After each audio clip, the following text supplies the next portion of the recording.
তুমি কি জানো, তোমার পাশে এখনই হয়তো কেউ আছে যাকে তুমি দেখতে পাচ্ছ না।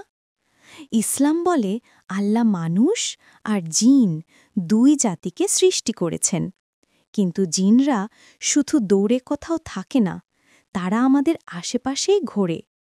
কখনো হঠাৎ ভয় লাগে, ঘরে কেউ না থাকলেও মনে হয় কেউ তাকিয়ে আছে। এটা হতে পারে এক ধরনের জিনের প্রভাব। জিনরা মানুষের মনে ভয় ঢুকাতে পারে, ঘুমে বিভ্রান্তি আনতে পারে, এমনকি সম্পর্কেও দূরত্ব তৈরি করে। অনেকে বলে খারাপ জিন মানুষকে গুনাহের পথে ঠেলে দেয়, আর ভালো জিন, যাদের মুসলিম জিন বলা হয়, তারা আল্লাহর ইবাদত করে, মানুষের ক্ষতি করে না।